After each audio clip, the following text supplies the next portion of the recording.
Hoy Kalisto, kung wala rin naman pala akong mapapala sa'yo, tapusin na natin ang laban na to. Haamunin mo ko? Sino ka ba ha? Isang hamak na manggagamot na wala naman talagang alam sa pakikipaglaban. Para to sa mga inosenteng taong pinatay mo.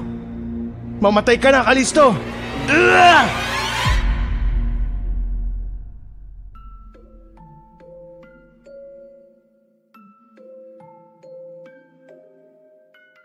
Minsan, ang mga simpleng gawain ay may malaking epekto sa buhay ng ibang tao. Ang pagtulong, kahit gaano pa kaliit, ay talagang tatatak sa isang tao, lalo na kung bukal ito sa puso. Magandang araw po sa inyo, Miss Esperanza. Nais ko lamang pong ibahagi ang kwento ko na nangyari noon pang taong 2008 sa isang malayong probinsya sa bandang Kabisayaan. Tawagin niyo na lamang po ako sa pangalang Ismael at ito ang aking kwento. Bago ko simulan ang storya, huwag kalimutang mag-subscribe bilang suporta sa ating channel.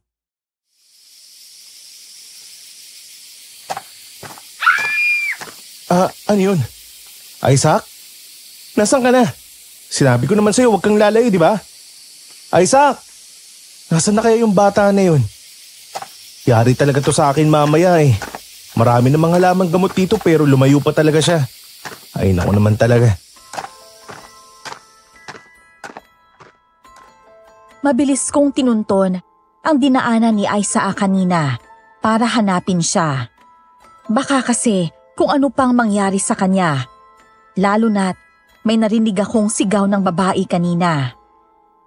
Tumatambol na ang dibdib ko sa kabanon nang nakakailang minuto na akong naglalakad, ay wala pa rin akong nakikita na Isaac.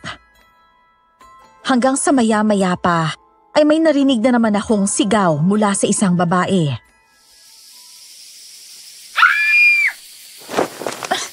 Ano ba? Bitiwan niyo nga ako. Hindi ako sasama sa inyo at mas lalong hindi ako magpapakasal sa anak mo. Walang hiya ka. Pagsisisihan mong pinadapo mo yung marumi mong kamay sa mukha ko. Ang sakit ng ulo ko. Ano ba? Napatigil ako sa paglalakad para magmasid. At nakita ko nga ang isang babaeng nakasuot ng puting bestida. Nakaluhod siya sa lupa nang bigla siyang itaas ng isang lalaking balbas sarado. Nakasabunot ito sa kanya, kaya naman dumaraing siyang napatayo. Walang habas siya nitong kinaladkad patayo, habang ang dalawa nitong kasama ay nakasunod naman sa kanila. Dahil doon ay mas lalo pang dumoble ang kaba ko at ipinagpatuloy na lang ang paghahanap sa kapatid ko. Maya-maya pa ay humahangos naman itong tumakbo papunta sa gawi ko. Namumutla at parang natatakot.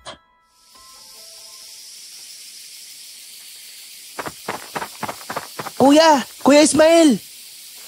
Shh! Huwag kang maingay. Saan ka ba kasi nagsususuot, ha? Tara na, umuwi na tayo. Kuya, teka lang po. May nakita po akong babae dun. Sinasaktan po siya ng 3 lalaki. Alam ko, Isaac. Kaya nga kailangan na nating umuwi dahil ayoko masangkot tayong dalawa. Naiintindihan mo ba? Bata ka pa kaya ayoko makasaksi ka ng hindi kaaya-ayang mga bagay. Tara na. Umuwi na tayo. Bilisan mo. Imbis na bumalik sa dinaanan ko, ay naghanap kami ng ibang daanan. Baka kasi makita pa kami ng mga taong halang ang mga kaluluwa at madamay pa kami sa gulo nila. Hanggat maaari, ay inilalayo ko ang kapatid ko sa kapahamakan dahil yon ang bilin sa akin ng mga magulang ko bago sila nawala. Ngunit hindi ko naman inaasahang ang babaeng nakita ko kanina na kinakaladkad ng lalaki ang tatambad sa harapan namin. Nakahandusay ito sa lupa. Meron itong malaking sugat sa leeg at sa tagiliran. Ang suot naman itong puting damit ay halos makulayan na ng pulang likido.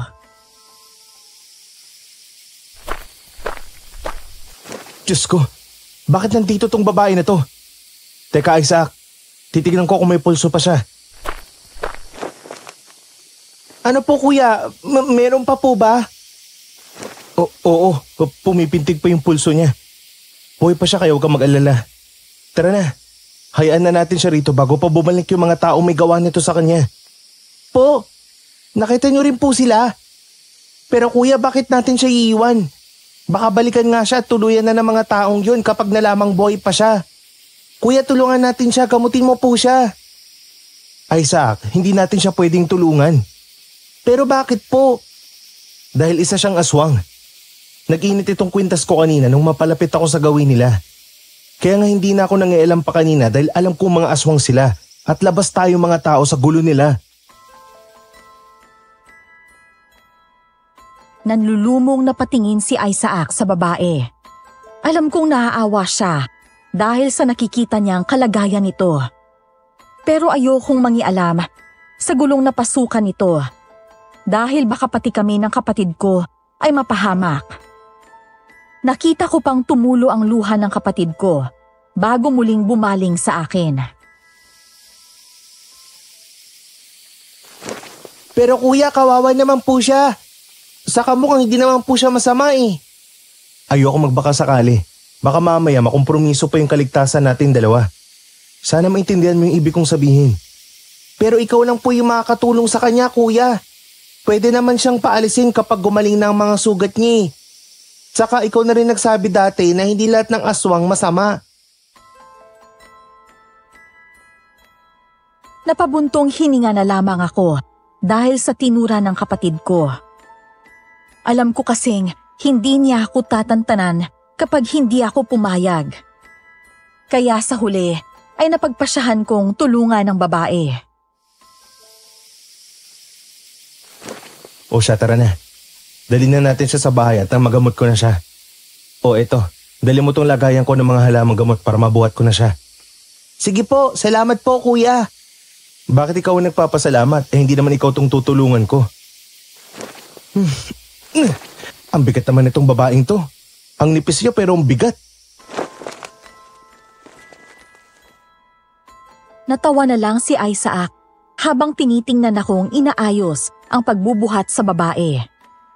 Hindi ko rin naman kasi siya mapapasan dahil wala nga siyang malay at hindi naman kakayanin ng kapatid kong ipapasan siya sa akin. Nang makarating kami sa bahay, ay kaagad ko nang inutusan ng kapatid ko na ayusin ang hihigaan ng babae.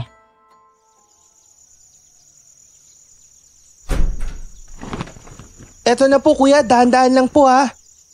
Oo, alam ko. O siya, pakikuha mo na muna ako ron ng palangganita. Lagyan mo ng maligamgam na tubig tapos ikuha mo na rin ako ng malinis na bimpo pampunas. Sige po. Nang makaalis na si Isaac para sundin ang ipinagagawa ko, ay kumuha naman ako ng mga damit sa kwarto ko. Saktong paglabas ko ay nandun na nga si Isaac, dala ang ipinakukuha ko. Pinunasan ko na muna ang mukha at mga braso ng dalaga. Nilinis ko rin ang sugat niya sa leeg at sa tagiliran, bago lagyan ng mga halamang gamot sa katinalian. Kuya, hindi ba natin siya bibihisan? Puro dugo na po kasi yung damit niya eh. Hindi. Babae siya tapos mga lalaki naman tayo. Isang kalapastanganan sa puri ng isang babae. Lalo sa isang dalaga kung lalaki magpapalit ng damit niya. Hayaan na lang muna natin siyang magpahinga. At bukas o di kaya mamaya kapag nagising siya, saka natin siya pagpalitin ng damit. Oh, sige po. O sige, pakibantayan mo na muna yan at maghahanda lang ako ng hapunan natin. Sabihan mo ko kapag nagising siya ha. Ngunit natapos na lang ako sa paghahanda ng hapunan ay hindi pa rin nagigising ang babae. Kumain na lang kaming dalawa ng kapatid ko. At pagkatapos ay bumalik na naman siya sa pagbabantay rito. Ako naman, hinugasan ko na lang ang mga pinagkainan namin at saka pinaglutuan ko kanina. Mag-aalas 8 na, Isaac. Mabuti pa, matulog ka na at ako na lang magbabantay sa kanya. Mamaya na po, kuya. Samahan na po muna kitang magbantay kay Ate Ganda. Hindi pa naman po ako inaantok eh. Isaac, huwag na matigas ang ulo. Sige na, pumasok ka na sa kwarto at matulog. Bawal sa batang katulad mo nagpupuyat. Hay, oo na nga lang po. Bantayan niyo pong mabuti si Ate Ganda, kuya ha.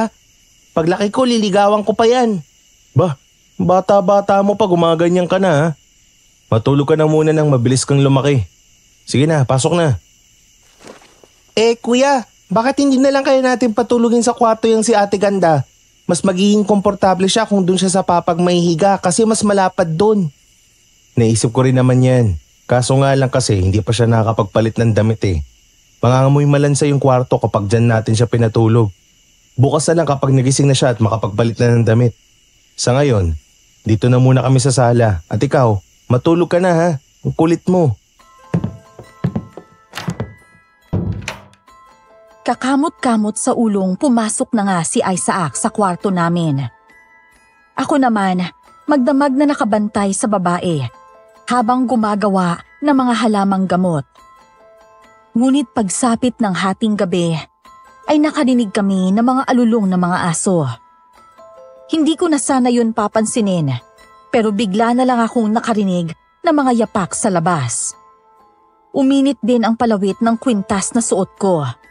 Kaya naman, nasigurado kong isang aswang ang umaaligid sa bahay namin.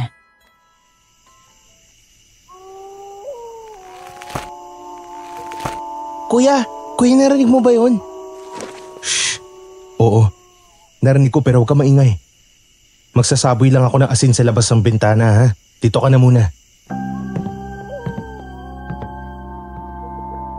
Mabilis kong kinuha ang garapon ng asin sa kusina at saka nagsimulang magsaboy sa labas ng bintana. Nilagyan ko rin ang mga hamba nito at saka naglagay ng nakatiwarik na walis tingting sa mga pinto. Hindi naman nagtagal ay nawala rin ang mga alulong. Wala na ring naglalakad sa labas ng bahay. Kaya naman napanatag na ang loob ko. 3:00 na ng madaling araw nang magpasya akong matulog. At kinabukasan, isang patay na aso ang bumungad sa akin paglabas ko ng pinto. Wakwak ang tiyan nun at halos mapigtas na ang ulo nito mula sa katawan. Kuya, hala! Kuya, bakit po may patay na aso dyan sa labas? Malakas ang kutob ko na kagagawan to ng isang aswang. Marahil ay alam na nilang narito ang babae kaya nila tayo tinatakot. Paano na po yan, kuya? Baka patayin nila tayo. Hindi ko papayag. Tinuruan ako ni tatay dati kung paano gagawin ang ritual ng proteksyon. Kaya huwag ka mag-alala. Magsasagawa ako nun mamaya para hindi nila magawa na pasukin tayo rito sa loob ng bahay.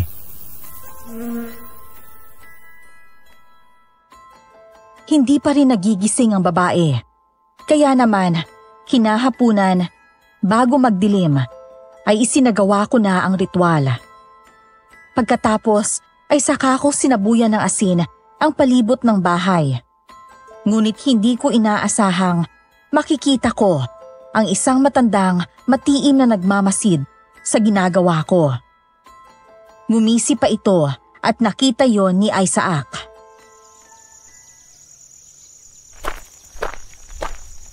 Kuya, di ba si Tatang Rudy yun? Oh, bakit? Bakit po ganun siyang umisi? Nakakatakot. Tapos ang pupula pa ng mga ngipin niya. Para siyang aswang. Shh! Huwag kang magsalita ng ganyan. Baka mamaya marinig ka pa niyan eh. Pero kuya, di ba sabi ng mga taga-baryo isa siyang aswang? Baka totoo nga. Kasi bakit sa tinagal-tagal natin dito, bakit ngayon lang siya nagawi dito sa atin? Tsaka ngayon pa kung kailan nandito sa poder natin si Ate Ganda. Ay naku bata ka, ikaw talagang dami mong naiisip. Huwag mo nang problemahin yung mga bagay na hindi mo naman dapat pinoproblema. Dapat sa'yo naglalaro eh. Pero kuya, gusto ko rin po kasing maging manggagamot katulad niyo eh. Kaya habang maaga pa, binubuksan ko na po yung isip ko sa mga ganyang mga bagay. hindi ko maiwasang mapabuntong hininga dahil sa mga pinagsasabi ng kapatid ko. Ang bata pa niya, pero napakarami niya ng alam tungkol sa mga nilalang ng dilim. Mga bagay na hindi pa dapat inaalam ng mga batang katulad niya. Hindi ko na lang siya sinagot at inutusan na lang na magtimpla ng gatas niya. Inilibing ko na muna ang patay na aso sa likod ng bahay dahil baka dapuan pa ng mga langaw at iba pang insekto. Nang sumapit ang hapon, nandun na naman ulit si Tatang Rudy, kaya naman napilitan na akong kausapin siya.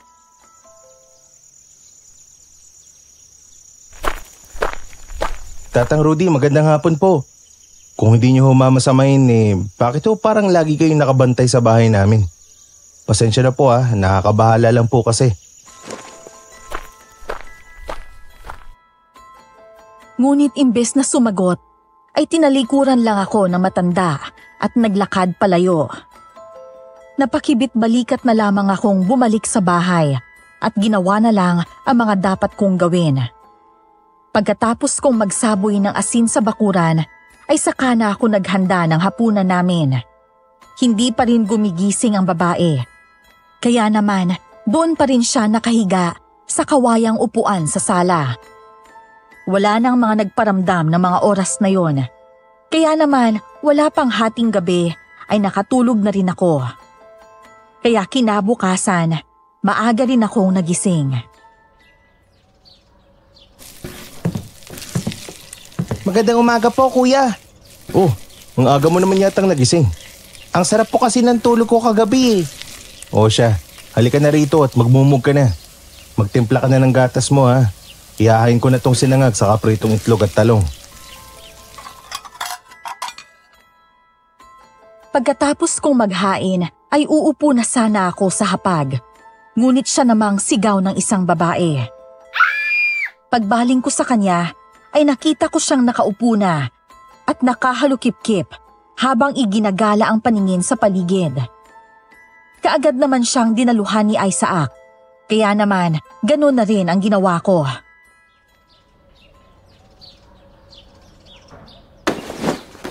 Sino kayo? At bakit ako nandito? Ako po si Isaac. Tapos siya naman po ang Kuya Ismael ko. Nakita ka po namin nung isang araw sa gubat, walang malay tapos sugatan. Oo nga. Natatandaan ko na. Salamat. Walang anuman. Ano nga palang pangalan mo? Katrina. Ako si Katrina. Akala ko mukha niyo lang ang maganda, ate. Pati pala pangalan. Bagay na bagay po sa inyo. Tipid lang nang umiti si Katrina sa kapatid ko. Para bang hindi nito inaasahan na sasabihin yon ng isang 12 anyos na bata. Napatikhim na lang ako para agawin ang atensyon niya at saka ko itinuro ang mga damit na nasa lamisita.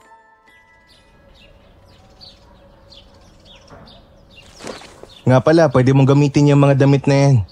Pasensya na at yan lang ang maipapahiram ko sa'yo Wala naman kasing babae rito sa bahay kaya sana ayos lang yan sa'yo. Walang problema, Ismael. Salamat dito Walang anuman. Kamusta nga pala yung mga sugat mo? Masakit pa ba? Ang daming dugo na nawala sa'yo dahil dyan Wala na akong maramdamang sakit Sa palagay ko, humilom na to dahil sa mga gamot na inilagay mo. Mabuti naman kung ganun. Kaya mo na bang pumunta sa banyo ng mag-isa? O ihatid pa kita? Salamat pero kaya ko na to. Sobra-sobra na nga itong mga naitulong ninyo sa akin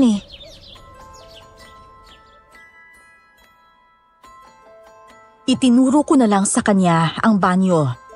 At habang nagbibihis siya, ay ipinaghanda ko na rin siya na makakain. Ipinagluto ko lang siya ng itlog na walang asin. Hindi ko naman kasi alam kung ano ang kinakain niya, kaya yun lang ang inihanda ko. Ate ganda, kain na po tayo. Itlog? Oo, bakit? Hindi ka ba kumakain yan? Hindi pero kakainin ko pa rin yan. Nagugutom na rin kasi ako Ay, talagang magugutom ka. 2 araw ka ba namang walang malay Huwag kang mag-alala, walang asin yan. Siya, sige. Maupo ka na at makakain na tayo. Dahil nga nakapagbihis na ang babae, ay inayos ko na ang tutulugan niya sa kwarto.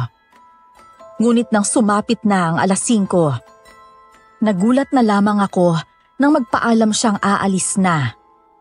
Pati ang kapatid ko ay nalungkot dahil doon.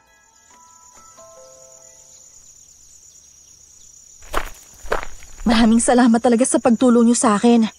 Tatanawin ko tong isang malaking utang na loob. Ate ganda, hindi ka na po ba talaga mapipigilan? Aalis ka na po ba talaga? Kailangan ay sa ake. Saka hindi dapat ako nandito. Mapapahamak lang kayo kapag nagtagal pa ako rito. Naiintindihan namin, Katerina. Saan ka na pupunta niyan? Hindi ko alam.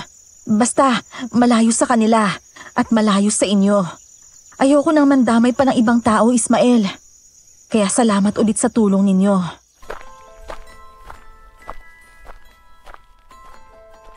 Narinig kong suminghot ang kapatid ko at pagbaling ko sa kanya ay umiiyak na siya habang tinatanaw ang papalayong bulto ng dalaga. Mapait akong napangiti saka tinapik ang balikat niya. Pagkatapos ay niyaya ko na siyang pumasok sa loob nun dahil malapit nang kumalat ang dilim. Papasok na din sana ako pero isang kamay ang pumigil sa akin. Paglingon ko ay nakita ko si Tatang Rudy na matiim na nakatingin sa akin habang mahigpit ang hawak sa braso ko.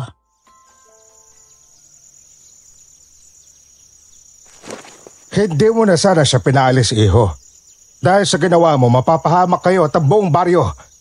Hindi nila kayo titigilan. Ano pong ibig niyong sabihin, Tatang? Ang babaeng yun, isa siyang rebelde sa lahi nila. At dahil sa ginawa mong pagtulong sa kanya, inilagay mo lang sa panganib ang mga buhay ninyo, ang buhay ng mga taga-baryo.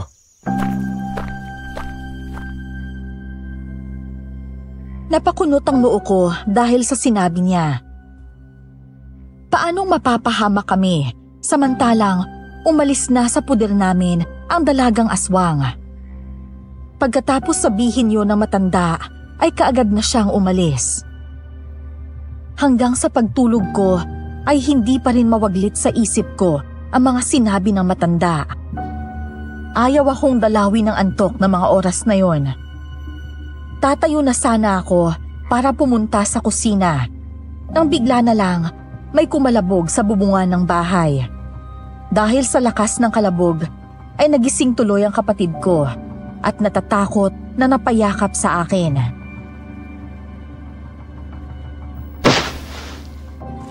Kuya, ano yun? Parang may malaking bagay na nahulog sa bubong. Shh! Huwag kang matakot. Nandito si Kuya. Kuya, kinakaskas niyo yung bubong. Baka mamaya mabutas yung bubong natin.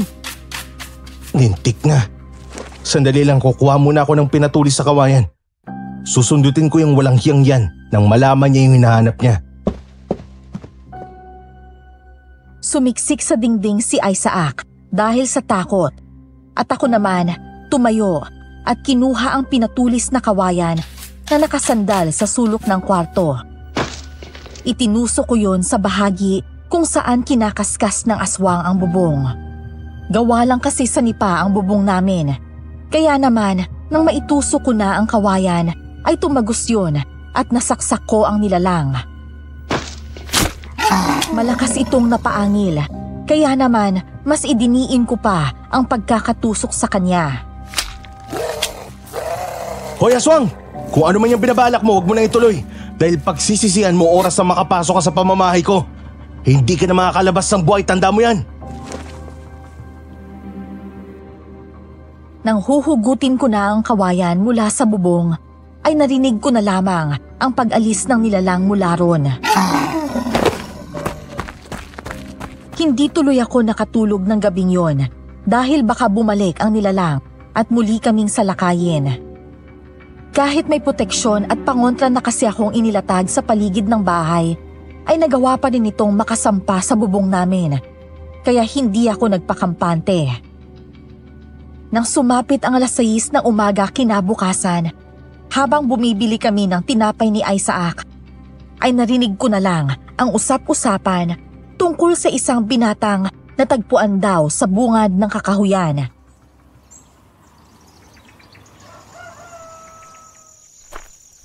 Hala kuya, baka aswang ang may gawa nun sa lalaki. Kasi sabi ng ali, wakwak daw ang tiyan tapos nawawala yung mga laman loob. Malakas din ang kutob kong aswang ngayon. Pero sana lang, walang kinalaman dito sa Katrina. Sana nga po.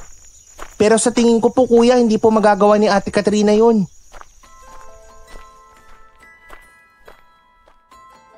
Buong araw, napanay ang hikab ko noon dahil wala nga akong tulog ng nagdaang gabi. Hindi naman ako maaaring matulog dahil baka may dumating na magpapagamot. Masakit pa naman sa ulo na maistorbo ang tulog, kaya nagtimpla na lang ako ng kape para panatilihing gising ang diwa ko. Pagkatapos kong magkape, ay saka ko inabala ang sarili ko sa pagturo kay Isaac sa paggawa ng mga halamang gamot.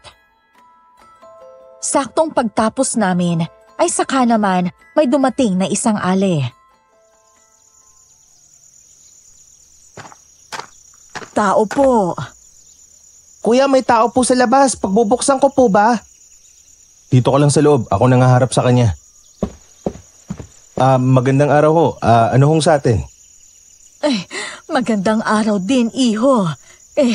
Magtatanong lang sana ako kung dito ba yung bahay ni Ismael na manggagamot. Ako ho yun. Sino ho bang ipapagamot nyo? Siya nga ho pala. Pasok muna kayo. Hindi na, iho. Nagtanong lang talaga ako kasi bala kong hanapin muna itong bahay mo. Galing pa kasi ako sa kabilang baryo at ayoko namang maghanap na kasama ang anak ko dahil mahihirapan kami sa paglalakad. Mamayang dapit hapon ko pa sana siya dadalhin dito. Ayos lang ba? Ayos lang naman ho. Sige ho, dalhin nyo lang ho siya rito mamaya. Ano ho bang nararamdaman ng anak nyo? Para naman maihanda ko na kaagad yung mga gagamitin kong gamot sa kanya. Ngunit imbis na sumagot, ay nakita kong inikot niya ang paningin niya sa loob ng bahay namin. Parang may hinahanap siya na kung ano. Nakapagtataka ang mga ikinikilos niya, kaya naman muli kong inagaw ang atensyon niya. Bakit ho? May problema ho ba? Wala naman. Siya, sige. Babalik na lang ulit ako dito mamaya. Salamat. Nang makaalis na ang ali, ay kaagad naman akong nilapitan ng kapatid ko habang nakatanaw sa labas.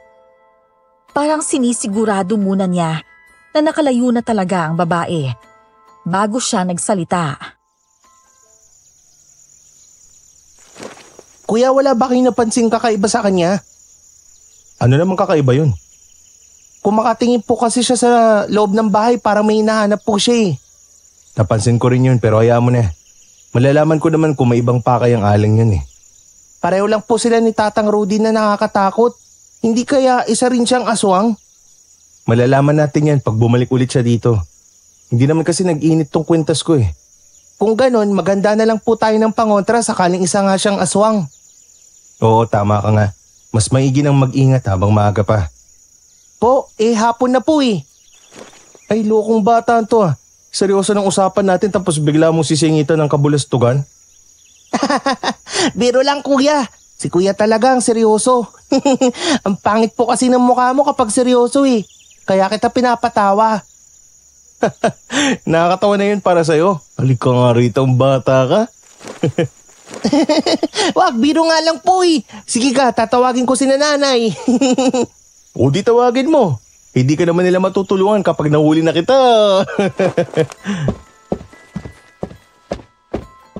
Imbis na maghanda, ay naghabulan pa nga kaming dalawa sa maliit naming sala. Nang mahuli ko siya, ay kaagad ko siyang kiniliti hanggang sa maluha-luha na siya sa kakatawa. Nang sumapit naman ang dapit hapon, ay hindi na nga nakabalik ang misteryosang Ale. Doon na ako kinutuban sa tunay na pakay niya sa pagpunta niya rito sa bahay. Kaya naman, kaagad na akong naglatag ng mga pangontra habang hindi pa tuluyang kumakalat ang dilim.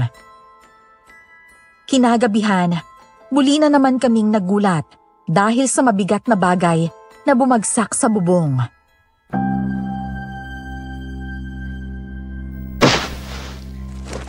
Kuya, nandyan na naman siya. Hindi kaya yung Ali talaga yan? Isa lang ang paraan para malaman. Hoy Aswang! Ang tapang mo rin talagang bumalik pa rito, no? Kilala na kita, kaya kung ayaw mo pang mabura sa mundong ibabaw, umalis ka dyan sa bubungan namin. Ngunit imbis na matinag, ay mas lumakas pa nga ang pagkaluskus niya sa bubong. Hanggang sa nakita na nga namin ang matutulis niyang kuko na tumatagos na. Muli ko namang kinuha ang nakasandal na pinatulis na kawayan sa sulok ng kwarto at saka iniambayon sa tapat ng aswang. Habang patuloy siya sa pagkuskos sa bubong, ay siya ring pagbaon ko ng kawayan sa katawan niya. Pumalag siya nang matamaan ko siya. Kaya naman, para hindi siya kaagad na makawala, ay mas diniinan ko pa yon. O ano Aswang? Sabi ko naman sa'yo, wag mo akong susubukan eh. Hindi mo magagawang pasukin ang bahay namin dahil may proteksyon to. Hindi ka basta-basta makakapasok at bago mo pa magawa yun, mapapatay na muna kita. Nang muli kong diinan ng kawayan, ay mas lumakas pa ang angil niya. Hanggang sa ilang sandali pa, ay hindi ko na maramdaman pa ang pagpalag niya. Hindi na ako nag-abala pang hugutin ang kawayan at hinayaan ko na lang yun doon para maabutan siya ng sikat ng araw at doon siya matusta sa bubungan. Nilagyan ko na lang ng bangko ang dulo ng kawayan para hindi dumulas sa pagkakatusok sa aswang. Hindi na rin ako nakatulog noon at pagsapit nga ng umaga ay kaagad akong lumabas ng bahay. Naroon nga ang abo ng aswang at unti-unti nang inililipad ng pang-umagang hangin.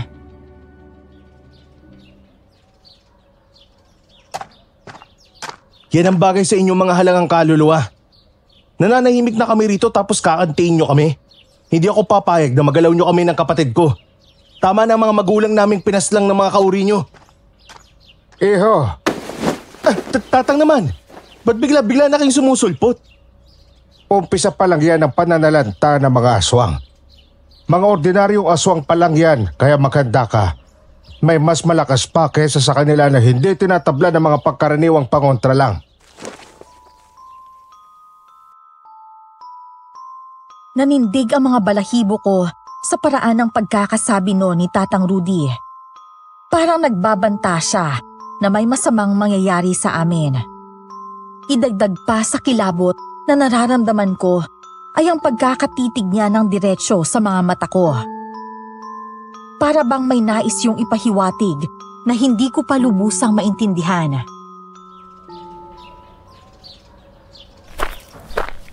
Ay, pangilang buntong hininga mo na yan, kuya. Tapos ang lalim pa. May problema ka ba? Kung iniisip mo po yung mga aswang na gumagambala sa atin tuwing gabi, huwag ka pong mag-alala. Alam ko naman pong kayang-kaya mo silang kalabanin. Naks naman. Idol mo na ako niyan. Siyempre naman, kuya po kita eh. Tsaka napatay mo nga po yung isa sa kanila kagabi, di ba? Ibig sabihin, kaya mo ring mapatay yung iba.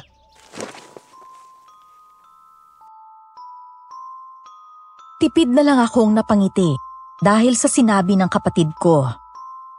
Wala kasi siyang alam na iba-iba pala ang uri ng mga aswang. At yung napatay ko kagabi, ayon pa kay Tatang Rudy, ay isang pangkaraniwang uri lang. Ibig sabihin, mas mababang uri. Kumbaga, mga aswang na nayanggaw lang at wala talaga sa dugo nila ang pagiging aswang. Hindi na lang ako nagsalita dahil ayokong isipin ng kapatid ko na madedehado kami kapag lumabas na ang tunay na kalaban. Hanggat maaari ay ayokong tumubo ang takot sa sistema ng kapatid ko.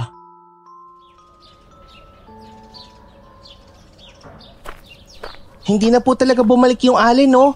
Iniisip ko tuloy siya yung aswang na napatay mo. Siguro. Hindi natin alam. Pero kung siya nga, edi malas niya. Mga iyo, saan ang punta nyo? Sa Talipa pa lang ho. Sakay na kayo.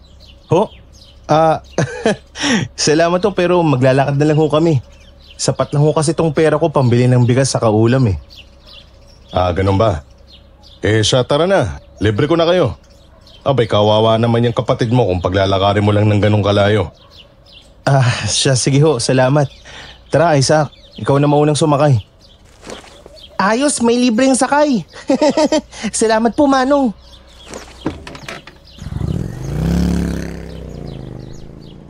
Kaloy, tawagin niyo na lang ako Mang Kaloy.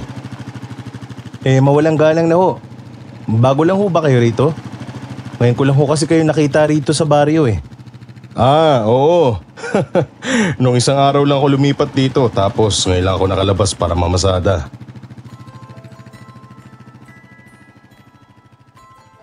Ibinaba nga kami ni Mang Kaloy sa talipapa at pagkatapos ay umalis na rin siya.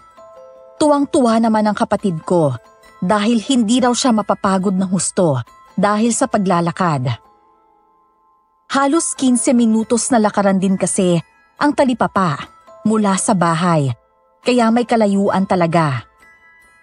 Papasok na sana kami sa tindahan ng mga gulay nang marinig ko naman ang usapan ng mga tindera tungkol sa bangkay na nakita raw malapit sa barangay hall.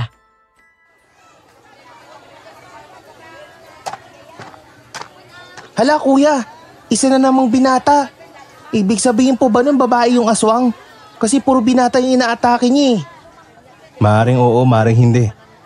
Isa lang ang paraan para malaman natin. Paano naman po kuya? Sa pamamagitan ng pagtatawas. Pero paano po natin gagawin yun?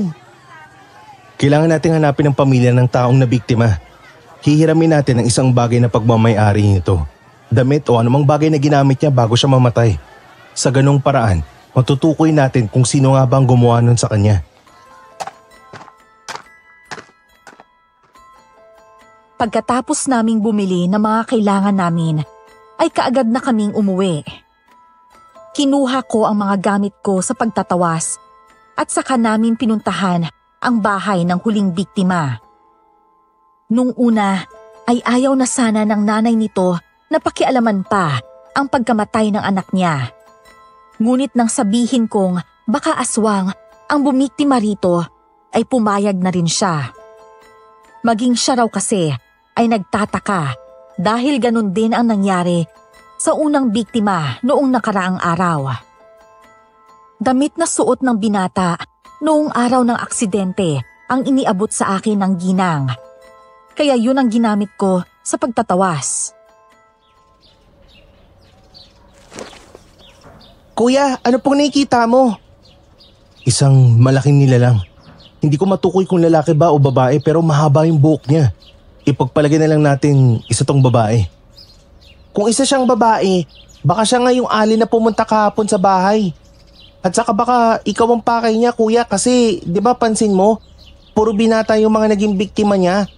Binata ka pa kaya marahil ikaw talaga ang punteriya niya.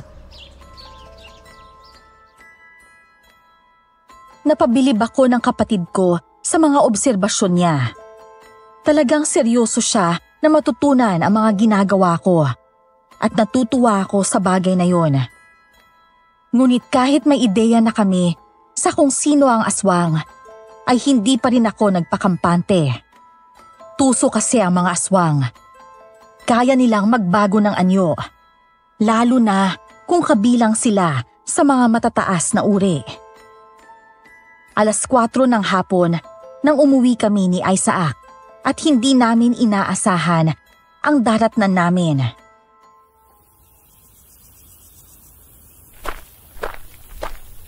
Kuya, bukas yung pinto! Walang ya. Paano? Ikinandado ko yan kanina. Isaac, Ismael, nandito na pala kayo. Saan kayo galing? Ate Katrina! Katrina? Namiss mo na ako niyan, Isaac? Siyempre naman po. Akala ko po hindi ka na babalik, ate. Pero masaya ako kasi nandito ka na ulit. Wala naman sana talaga akong planong bumalik eh. Kaso, may kailangan lang kasi akong asikasuhin.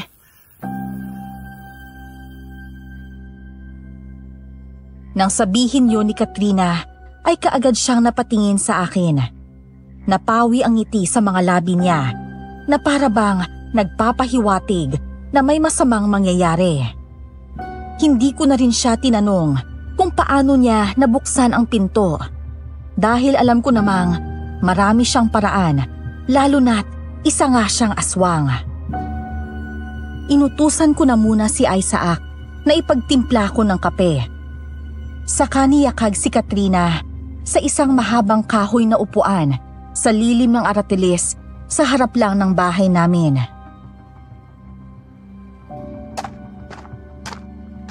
Pasensya ka na, Ismael, kung kinailangan ko pang bumalik dito.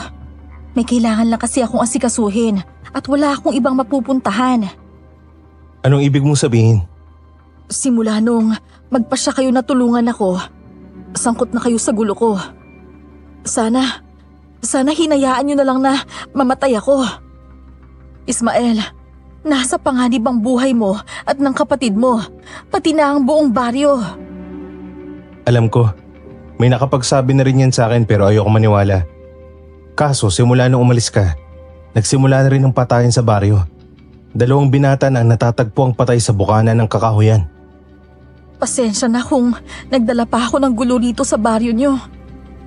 Hindi mo kasalanan. Kasalanan yun ng mga nilalang na hayok sa laman.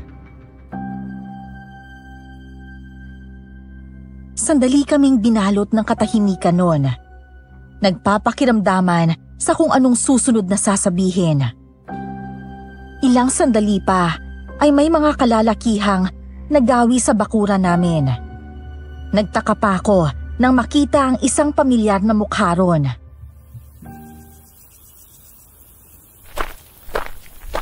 Siya ba yun?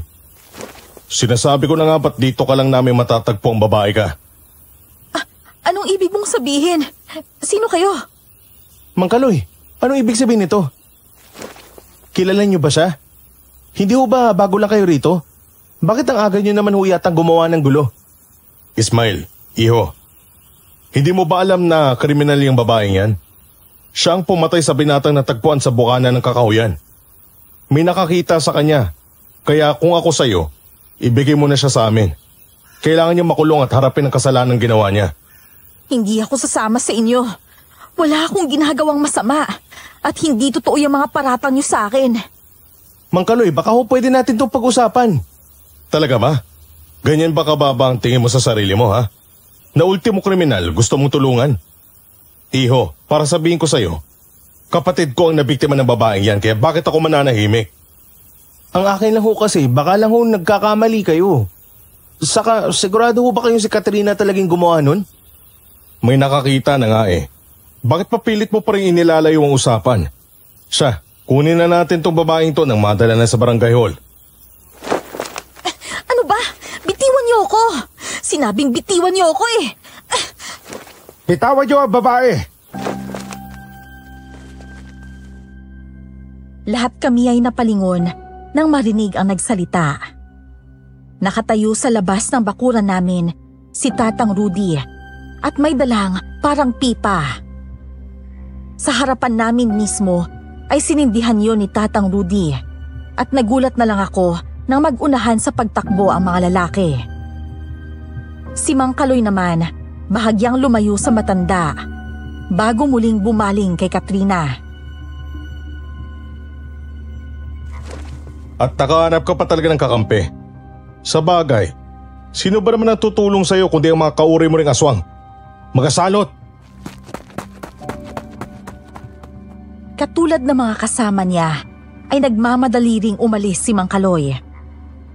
Hindi ko tuloy maiwasang matawa dahil sa itsura ng mga lalaki kanina. Marahil ay natakot sila dahil nariyan lang sa malapit ang hinihinala nilang bantog na aswang.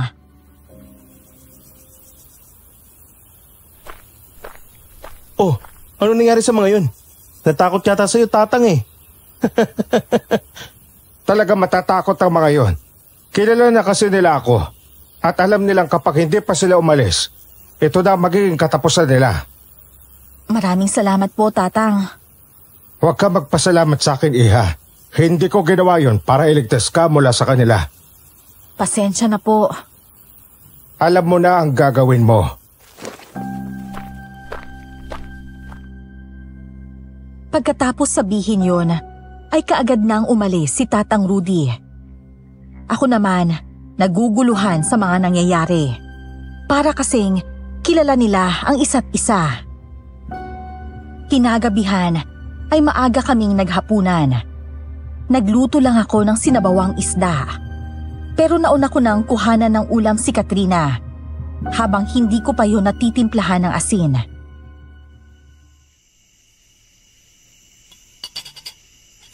Ang sarap mo talagang magluto, Ismael.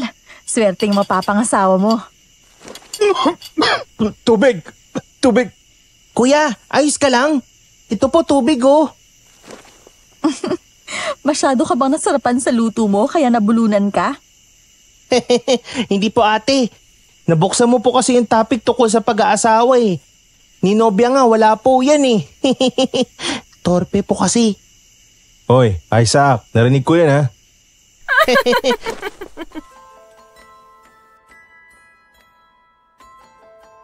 Napailing na lamang ako nang sabay pa silang tumawa.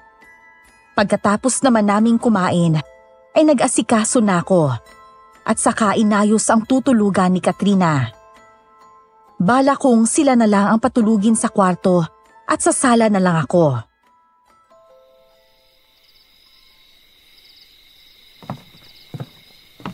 Matutulog ka na ba? Dito na kayo ni Isaac sa kwarto. Oo, pero bago yun, gusto muna kitang makausap. Tungkol saan ba? Mukhang seryoso ang aura mo ngayon ah. Tungkol sa katauhan ko. Alam ko, Katrina. Alam mo? Na isa kang aswang. Alam din ba ng kapatid mo? Oo. Kung ganon, mukhang wala na pala akong dapat itago sa inyo. Ngayon, sabihin mo na sa akin kung bakit ka namin natagpo ang sugatan ng araw na yun doon sa gubat. Mapait nang ngumiti si Katrina sa akin bago yumuko. Nakita ko ang mumunting butil ng luhang tumulo mula sa mga mata niya na kaagad niya namang pinahid. Humugot siya ng isang malalim na hininga bago muling tumingin sa akin saka nagsalita.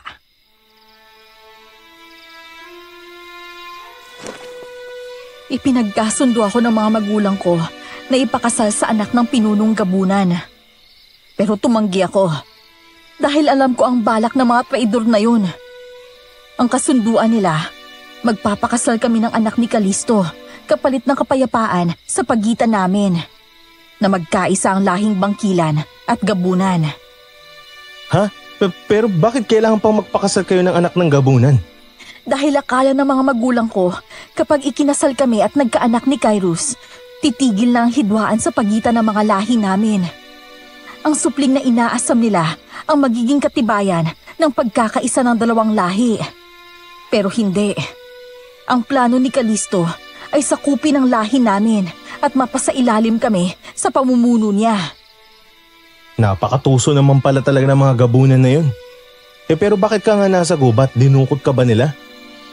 Tataka sana ako noon dahil ayoko nga sa kasunduang kasal na plano nila. Pero nakatulog si Calisto at nahanap nila ako. At dahil sa pagmamatigas ko, binalak nila akong patayin. Ang sabi mo, isa kang bangkilan. Sa pagkakaalala ko, makapangyarihan ng mga bangkilan dahil nagmula pa sila sa mga sinaunang lahi ng mga aswang. Bakit hindi nyo nalang ipagtanggol ang lahi nyo? Bakit pumayag pa ang mga magulang mo sa kasunduan na yun? Hindi naman talaga sana papayag si ina. Pero nang mamatay si ama at iba pang mga harimu doon, sumuko na sila. Si ina, siya mismo ang nagpasimulo ng kasunduang yun. Kung ganun, bakit pati kami nadamay? Dahil ba nalaman nilang tinutulungan ka namin? Oo, at nandito ako para makipagtulungan sa'yo. Ismael, tulungan mo kong puksain ang mga gabunan na yon para sa ikatatahimik ng baryo at para din sa ikatatahimik ng lahi namin. Ilang segundo pa akong napatitig sa mga mata ni Katrina bago marahang napabuga ng hangin. Kahit pa noon lang ako nakaengkwentro ng mga aswang na kakalabanin, ay pumayag ako, alang-alang sa mga buhay ng mga walang kalaban-laban na tao. Buti na lang at walang umataking aswang sa bahay ng gabing yon, kaya naman nakatulog kami ng maayos. Ngunit kinabukasan, panibagong biktima na naman ang naging usap-usapan sa buong baryo.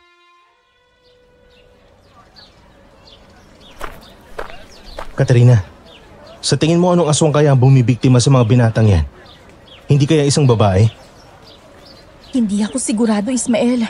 Pero wala namang ibang mga aswang dito, maliban sa mga bangkilan at gabunan. Kasi nung nakaraan, tinawas ko yung mga gamit ng isang biktima at isang figura ng malaking nilalang na may mahabang buhok ang lumabas. Baka gabunan ang nakita mo. Pero ang nakakapagtaka lang ay kung bakit puro binata ang mga binibiktima nila. At saka, isang beses lang sa isang taon kung kumain ng tao ang mga gabunan. Kung hindi gabunan, maaaring may iba pang lahi. Huwag kayo magpalinlang sa kung ano lang ang nakikita ng mga mata ninyo.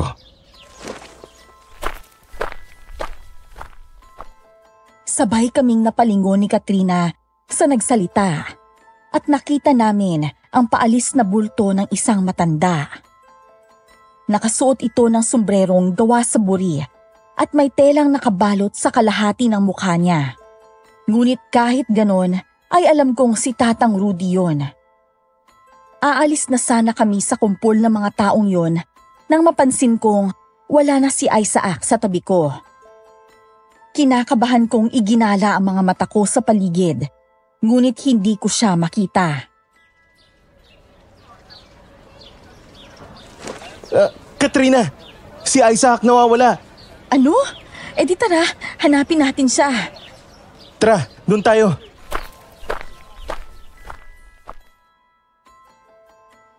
Ngunit halos suyuri na namin ang buong baryo, pero hindi pa rin namin nakita ang kapatid ko.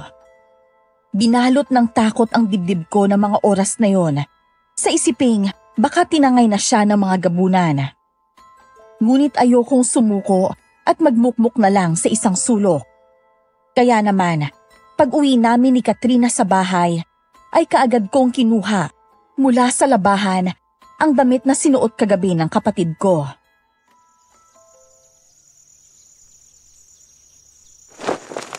Anong gagawin mo sa damit ni Isaac? Gagamitin ko to para sa pagtatawas. Nang sa ganun ay malaman ko kung sino ba talaga ang kumuha sa kapatid ko.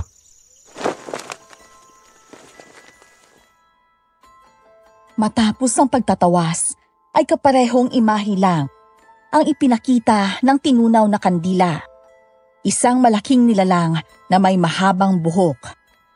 Napakuyom ako ng kamao.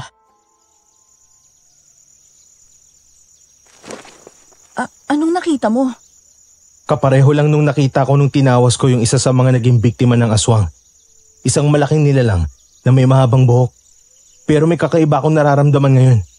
Isang malakas na enerhiya ang nasa malapit. Kung ganon, nararamdaman mo rin siya.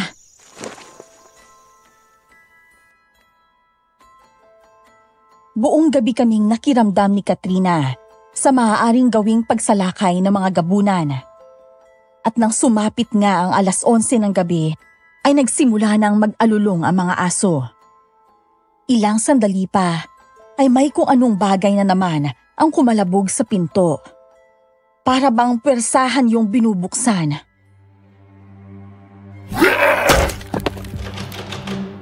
Ismael, humanda ka. Nararamdaman kong hindi lang isa ang aswang sa labas. 3 sila. Pero isa lang ang gabunan. At sigurado akong si Kalisto yun. Ibig sabihin may laban tayo sa kanila. Sa 2 aswang, oo. Pero kay Kalisto, mukhang mahihirapan tayo. Kaya maghanda ka ng maraming pangontra dahil hindi basta-basta matatabla ng gabunan. Tulad nga ng sinabi ni Katrina, ay naghanda ako ng maraming asin at bawang. Inihanda ko na rin ang pinatulis na kawayan at saka buntot pagi. Mas lalo pang nagwala ang nilalang sa labas. Pinupugpog na nito ng malakas ang pinto, habang ang isa naman ay ang dingding ang punterya. Ismael, parang gigibain nila yung bahay. Kung sakali magibangan nila to, saka lang tayo lalaban. Pero sa ngayon, maglalatag muna ako ng mga pangontra para hindi sila kaagad makalapit sa atin. Sakaling magawa nga nilang pasukin tayo rito. Tumangulang si Katrina, saka binantayan ang pinto at dingding. Gawa lang sa inipit na nipa ang dingding, kaya naman anumang oras ay pwedeng bumigay yon. Naglagay ako ng asin sa dingding at saka sa pintuan. Pagkatapos ay saka ako lumapit kay Katrina para abangan ang pagpasok ng mga aswang. Kahit pa nilagyan ko na ng proteksyon ang buong bahay, ay madali lang itong gibain dahil sa lakas ng gabunan. Lalo na't marunong ang iba sa kanila ng itim na mahika. Pero nagtaka ako nang maya-maya lang ay bigla na lang tumigil ang mga aswang.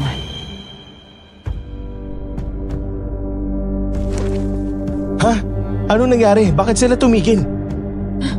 Dahil papalapit na si Kalisto. Ismael, humanda ka. Nandyan na siya.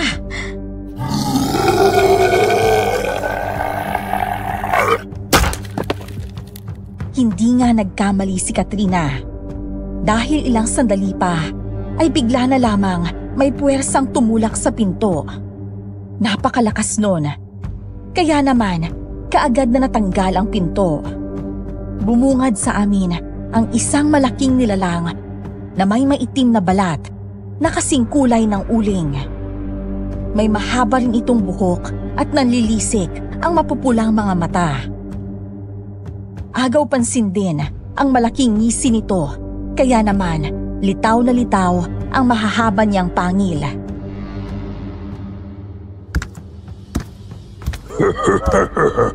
Nagkita ulit tayo, Katrina.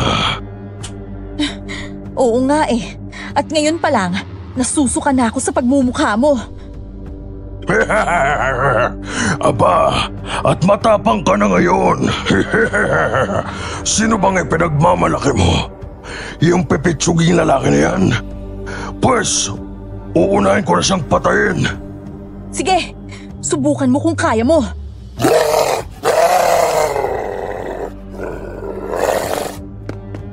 Nagitla ako nang mabilis na gumalaw ang gabunan at sa isang iglap ay nasa tabi ko na siya. Hindi ako kaagad nakahuma, kaya naman kaagad niya akong hinawakan sa leeg. Dahil sa laki ng kamay niya ay sakop na sakop noon ang leeg ko at walang kahirap-hirap niya akong iniangat sa ere.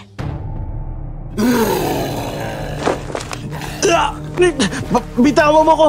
Hindi ako makahinga! Ismael! Walang hiya ka talaga, Kalisto! Ibaba mo siya! O ano? Akala ko ba matapang tong binata na to? Isa lang pala siyang pipitsuging manggagamot na wala namang binatbat!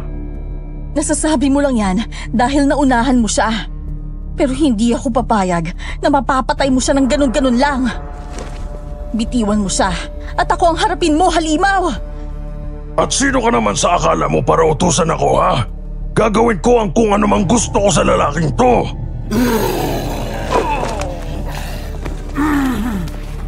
Halos mapugto ang hininga ko noon dahil sa pagkakasakal sa akin ng gabunan. Sa isang iglap lang ay mabilis niya akong natangay papunta sa labas ng bahay. Pero bigla siyang natigilan sa hindi ko malamang dahilan.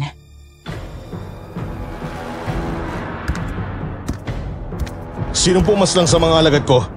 Sino? Magpakita ka sa aking hayop ka.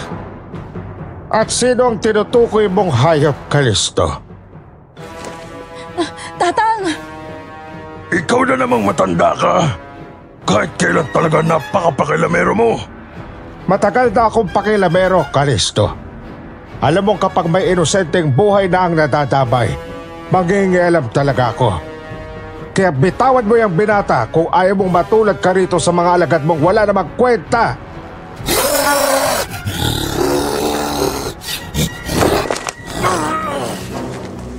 Ramdam ko ang galit ng gabunan nang mas lalo pa niyang kinigpitan ang pagkakasakal sa akin.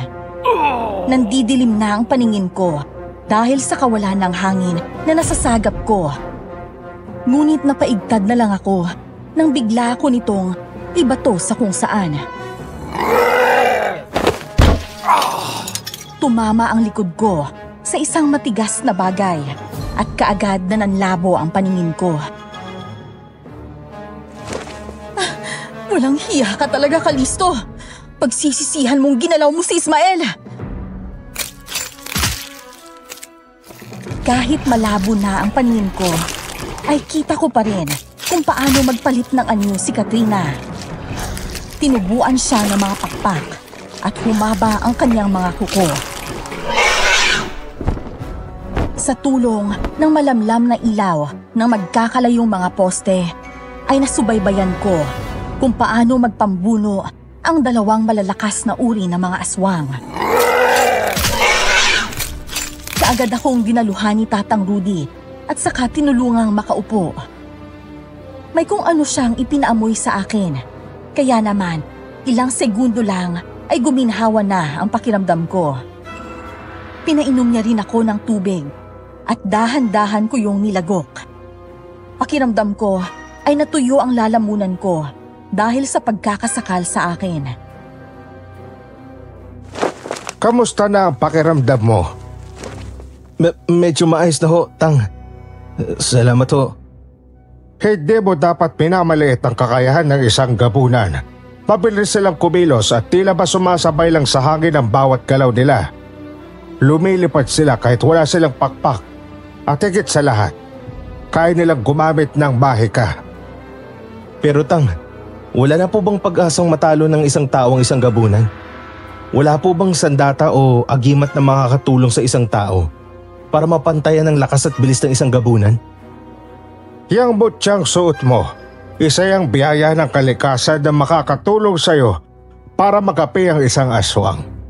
Ang kailangan mo lang gawin ay ang makiisa sa mutsyang yan at damhin ang kapangyarihang ibinibigay niya sa'yo.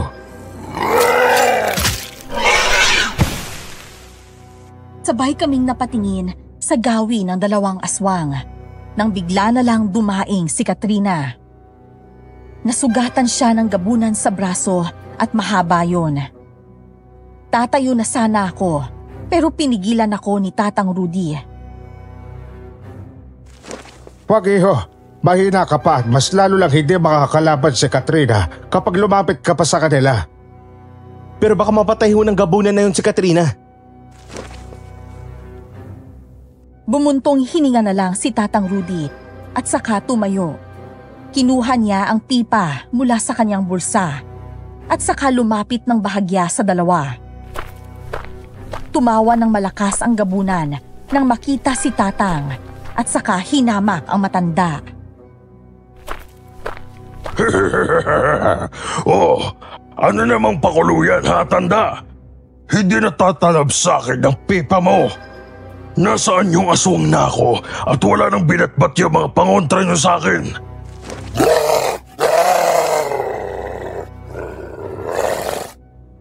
Akmang hahablutin na sana ng gabunan ang pipa nang mabilis itong sindihan ni Tatang. Hindi niya naman yun hinithit, pero kita ko kung paanong umusok ang tila pulbos na naroon. Mabilis na napaatras ang gabunan at saka napahawak sa dibdib niya. Napangisi si Tatang, ngunit nanilisik ang mga matang, tinitigan lang siya ng gabunan. Walang iya ka talaga, tanda! Hindi pa tayo tapos! Tanda mo, hindi pa tayo tapos! Mabilis na umalis ang gabunan. Parang hangin na nawala siya sa paningin namin. Kaya naman, kaagad na akong tumayo para daluhan si Katrina. Bumalik na siya sa kanyang anyong tao at punit na ang damit niya sa likuran. Gawa ng paglabas ng pakpak niya kanina.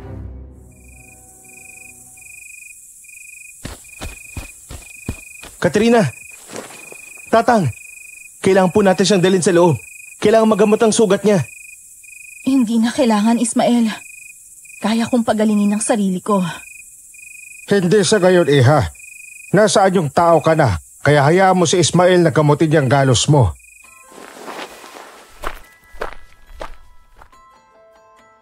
Inalalayan ko si Katrina papasok sa bahay at sumunod naman sa amin si Tatang Rudy.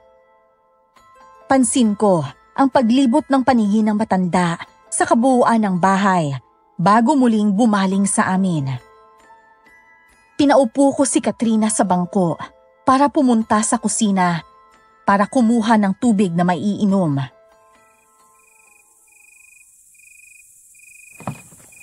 Katrina, eto ang tubig.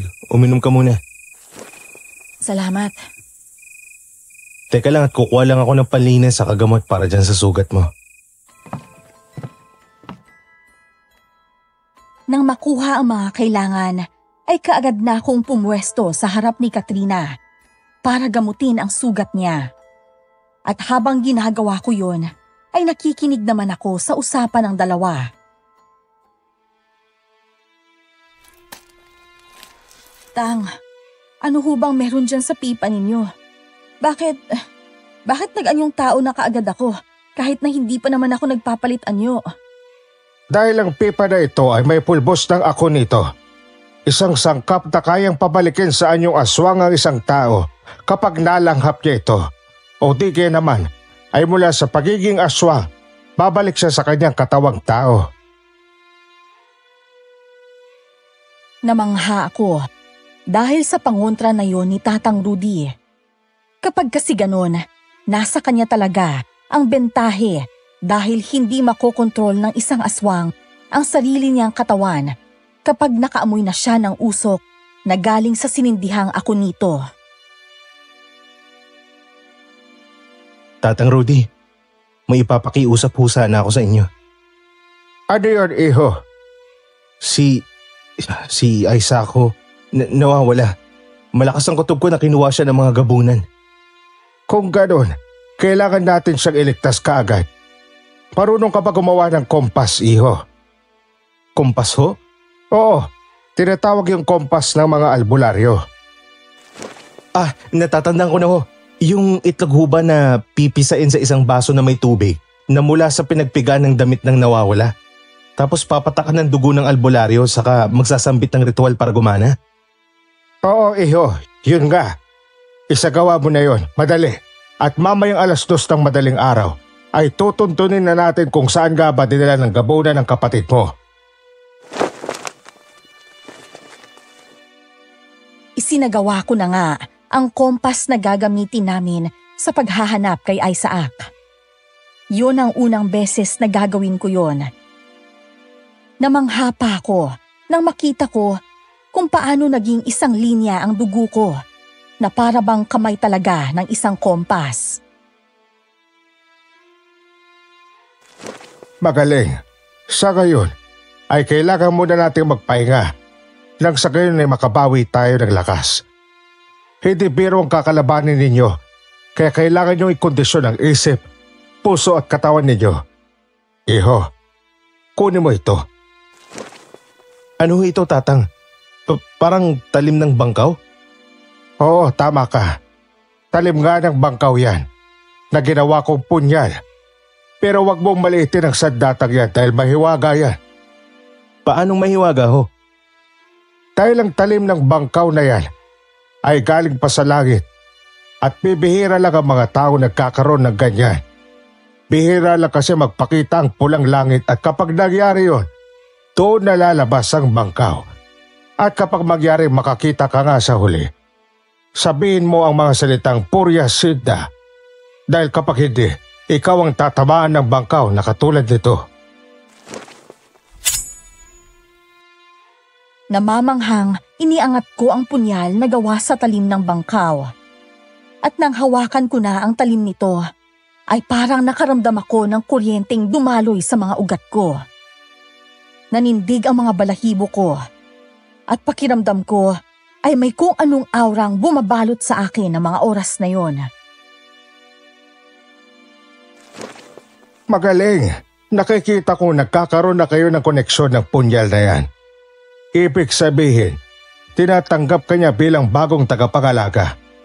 Mataplisan mo lang ng talim niya ng balat ng sino mang aswang, ay sigurado na ang kamatayan nila. Hindi na nila mapapagaling ang sarili nila kapag yung punyal na ang nakasukat sa kanila. Dahil nagiba ang pinto ng bahay namin, ay hindi na namin nagawang umidlip pa noon. Baka kasi sa pag-idlip namin ay muli kaming sugurin ng mga kalaban, kaya nanatili kaming mulat. Ngunit nang sumapit ang alauna ng madaling araw, ay nagulat na lang kami nang may marinig kaming mga ingay. Dahil sa kuryosidad ay sumilip ako sa pinto. At nakita ko nga ang mga taong may dalang mga sulo.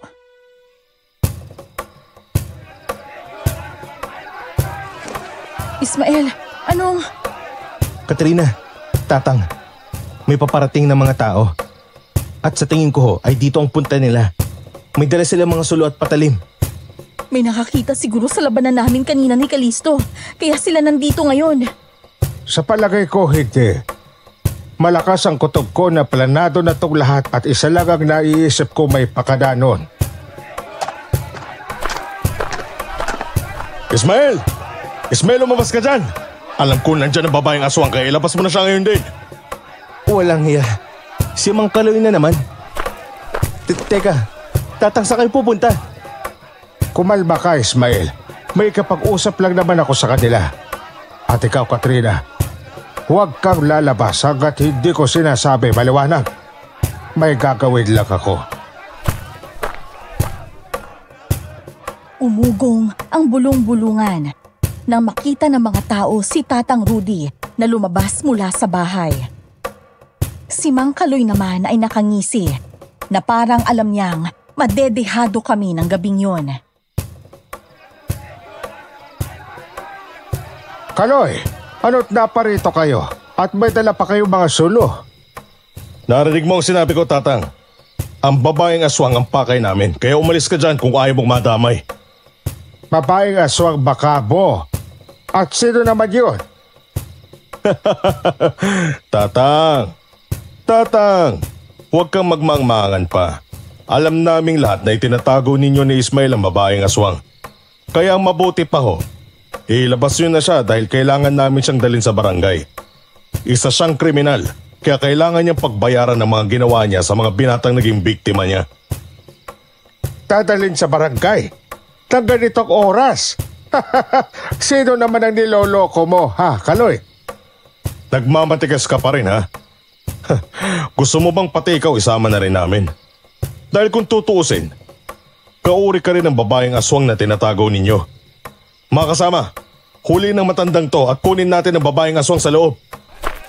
Hep, sandali. Hayaan niyo muna akong makapaghit-hit ng paborito kong tabako.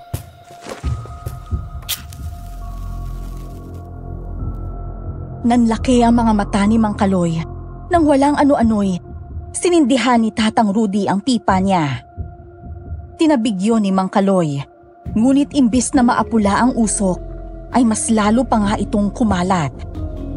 Nalanghap niya ang usok at ilang saglit pa ay kaagad siyang dumaing at umangil. Unti-unti ay nag-iba ang anyo nito. Ang kayumanggi niyang balat ay naging kasing itim ng uling. Humaba ang kanyang buhok at naging puti. Humaba rin ang kanyang mga pangil at kuko. Mas lumaki din siya ng di hamak kesa sa ordinaryong laki ng tao.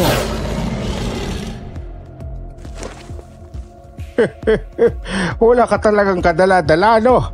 Minamaliit mo talaga ang kakayahan ng ako nito ko. Kahit gaano ka pa kabilis, Gabunan, hindi mo ko basta-basta matatalo. Walang niya. Hindi ba yan si? Oo, Ismael. Si Kalisto nga. Puti. Bakit hindi ko man lang naramdaman na isa pala siyang aswang? Dahil ba sa itim na mahika? Tama ka. Gumagamit ng itim na mahika ang Gabunan para itago ang tunay nilang pagkakakilanlan. At minsan, ginagaya nila ang itsura ng tao para makapanlansi at makahanap ng biktima.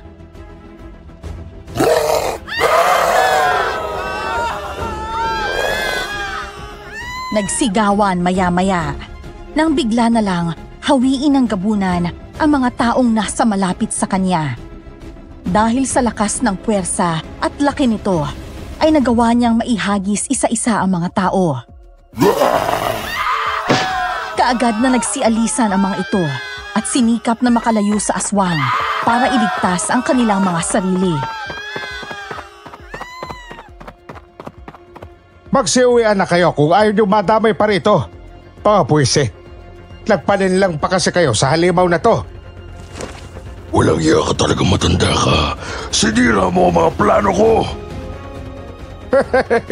Dahil ito ang trabaho ko, hangal. Ano pang silbi ng pagiging manunugis ko kung hahayaan lang kita na magtagumpay, ha? Hindi ako makapayag na tuluyan mong masira ang mga plano ko, tanda. Kung kinakailangan na unahan kitang patayin, gagawin ko.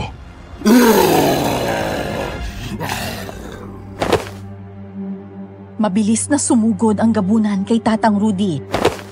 Ngunit namangha ako nang mabilis din siyang nakaiwas. Nakamasid lang kami ni Katrina sa laban ng dalawa at maging siya ay namangha sa taglay na liksi ng matanda. Halos nasasabayan nito ang kilos ng Gabunan. Pero ilang sandali pa ay may sumulpot namang mga aswang na lakaw.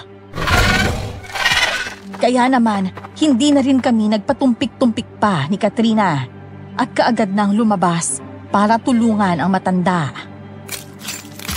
Nagsimula na ring magbagong anyo si Katrina at ako man, inilabas na ang punyal na bigay ni Tatang. Ismael, mag-iingat ka. Oo, Katrina. Ikaw rin. Kaya natin to.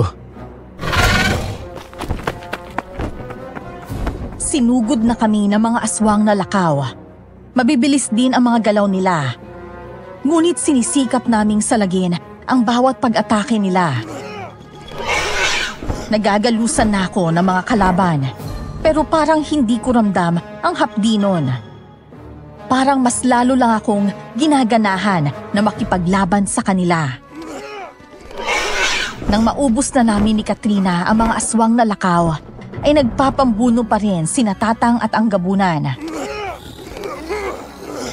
May ilang mga sugat na rin si Tatang sa katawan at pisngi, ngunit nagagawa niya pa rin ngisihan ang aswang. Ano, Gabunan? Wala na ang mga alagad mo. Ikaw na lang ang natitira. Sa tingin mo ba, makakaligtas ka pa? Hindi ako natatakot mawala ng kakampi, tanda. Kaya kong gumawa ng kapalit nila kahit kailan ko gusto. Kaya wala na akong pakialam sa mga walang kwentang lakaw na yun.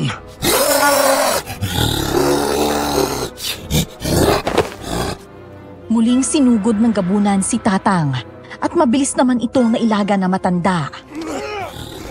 Subalit hindi inaasahan ni Tatang ang isa pang pag-atake galing sa paa ng Gabunan.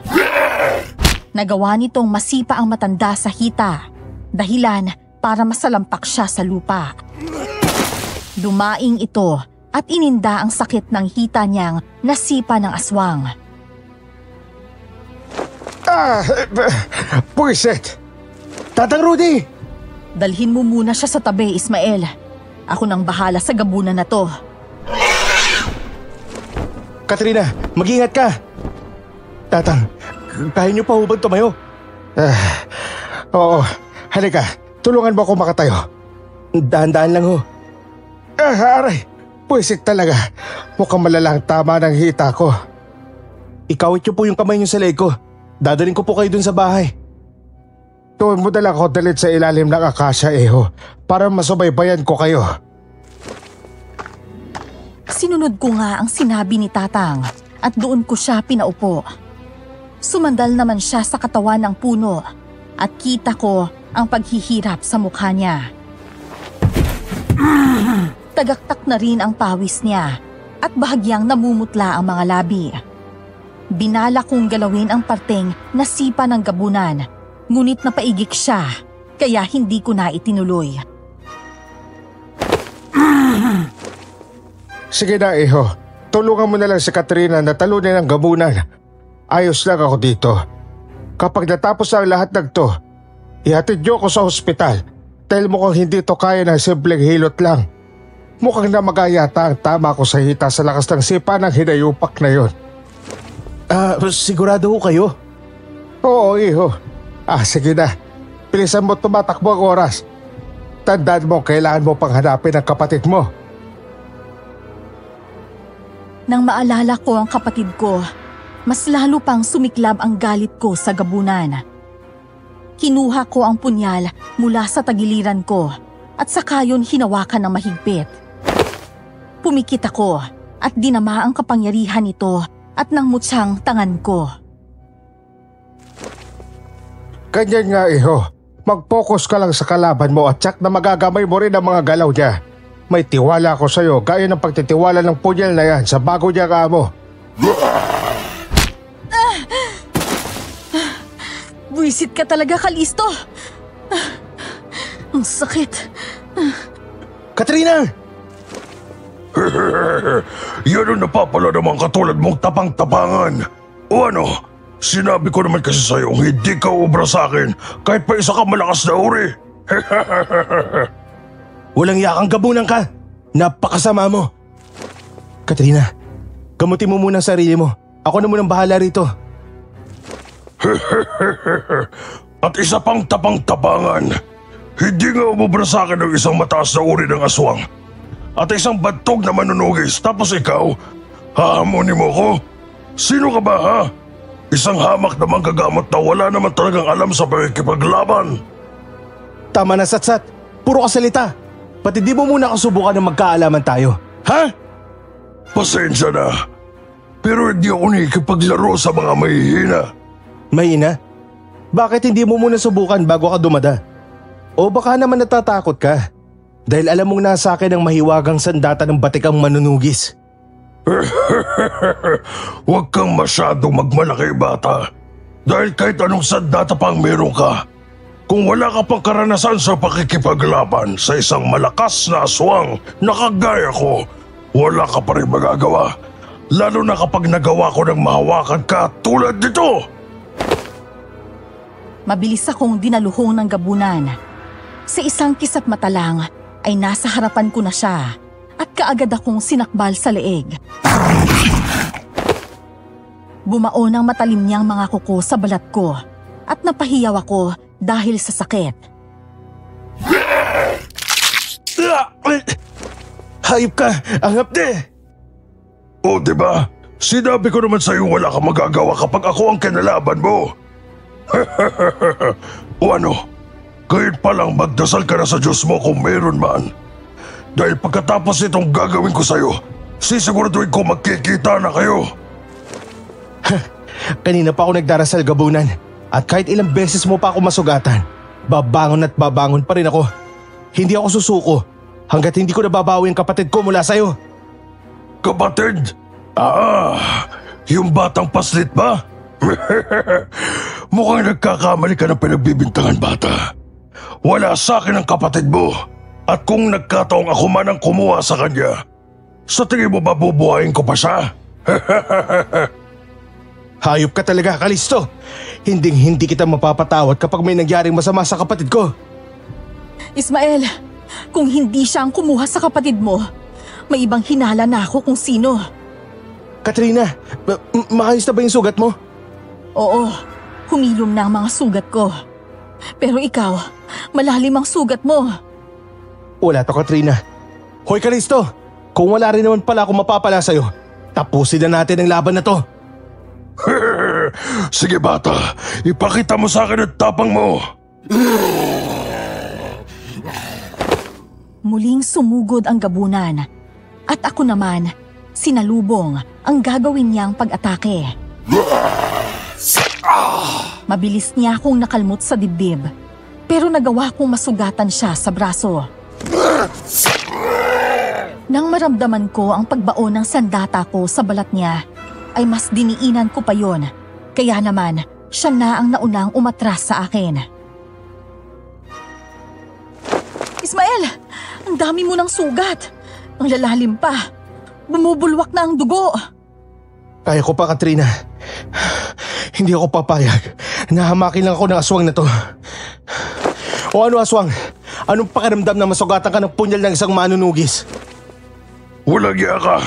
Bakit ayaw nito maghilom? Punyemas ang hapde. Para nasusunog ang balat ko. Dahil yan ang kaparehong punyal na pumatay sa ama mo noon, Kalisto. Kaya huwag ka na magtaka kung parehong kapalaran ang sasapitin ninyo. Dahil ang punyal na yan ay sumpa sa mga aswang na kagaya mo. Hindi ako papayag na matalo niyo ako ng gano'n-gano'n lang. Magbabayad ka, Ismael, pero uunahin kita, tanda! Tila hangin sa bilis na sinugod ng gabunan si Tatang Rudy. Kaya naman, binilisan ko rin ang takbo para maabutan sila. Nang akmang papagitna na ako sa kanila para sana saluhin ang atake ng gabunan, ay bigla na lang itong tumilapon. Nagawa siyang maitulak ni Katrina at saka siya nito sinugod. Pinaulanan ng kalmot ni Katrina ang mukha at dibdib ng gabunan. Ngunit nang makabuelo ito, ay kaagad siya nitong nasaksak sa tagiliran gamit ang mahahaba nitong kuko. Napaigik si Katrina, saka nang hihinang napahandusay sa lupa. Walang iya ka talagang gabunan ka! Katrina! Kaagad kong dinaluhan si Katrina at nanginginig ang mga kamay na hinawakan ang sugat niya. Bumubulwak ang dugo mula ron at unti-unti nang bumabagsak ang mga luha sa mga mata niya. Tapusin mo na, Ismael. Alam kong kaya mong talunin si Kalisto. May tiwala ako sa kakayahan mo. Oo, Katrina. Hindi ko kayo bibiguin kaya kumapit ka lang. Babalikan kita. Nang mapatingin ako sa gabunan, ay sinusubukan niyang paghilumin ang mga sugat niyang likha ng mga kuko ni Katrina. Umampat na ang dugo sa mga sugat niya at humilom na ang ilan.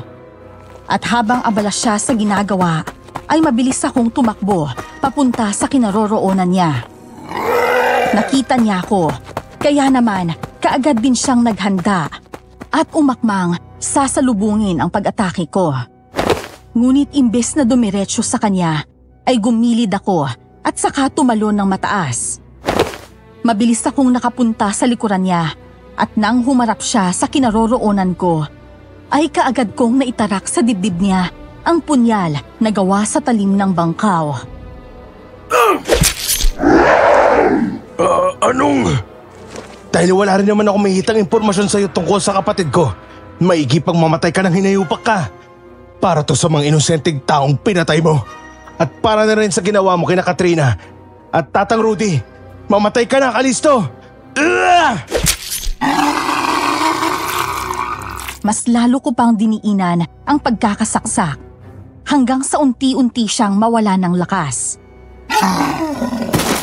Napaluhod siya sa lupa at pumatak ang maliit na butil ng luha mula sa kanyang mga mata. Bumulwak ang dugo mula sa kanyang bibig at maya-maya pa ay tuluyan na nga siyang napahandusay sa lupa. Nang hihina akong napaluhod, nang masigurong wala ng buhay ang gabunan. Tila nanlata ako at noon ko lang dinamdam ang pagod at kirot na mga sugat ko. Ismael, iho, tapos na. Halika, tulungan mo ko.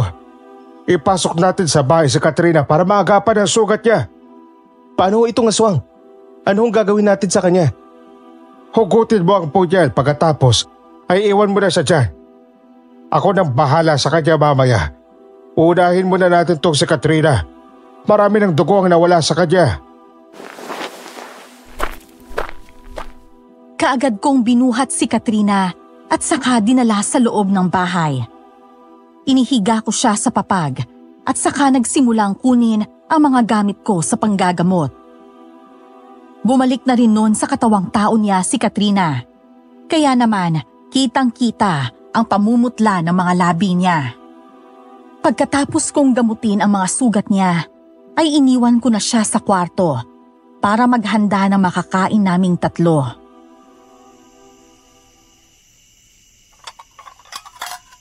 Malapit nang sumikat ang araw. Pero paano yan? Wala kang kasama maghahanap sa kapatid mo. Wala akong kaso sa akin yun, Tatang Rudy. Kapatid ko si Isaac. At kargo ko siya kaya hahanapin ko siya. Kahit ako lang mag-isa. Ang importante ho sa akin ngayon ay ang masigurong buhay pa siya at ligtas. O siya, sige. Mamaya pag sikat ng araw ay maaari ka nang umalis para hanapin ang kapatid mo. Mahina sa araw ang mga aswang kaya bentahe yun sa'yo. Pero kahit na mahina sila, tandaan mong makapangyarihan pa rin ang mga gabunan. Oo, tatandaan ko ho. Nang sumapit nga ang 6:00 ng umaga, ay nagsimula na akong maglakad para hanapin ang kapatid ko. Gamit ang kompas na ginawa ko kagabi, ay tinuntun ko ang daan na itinuturo nito. Dinala ako ng kompas sa loob ng gubat hanggang sa makarating na ako sa isang lugar kung saan may maganda at mataas na talon. May nakita ko rong mga magagandang babae.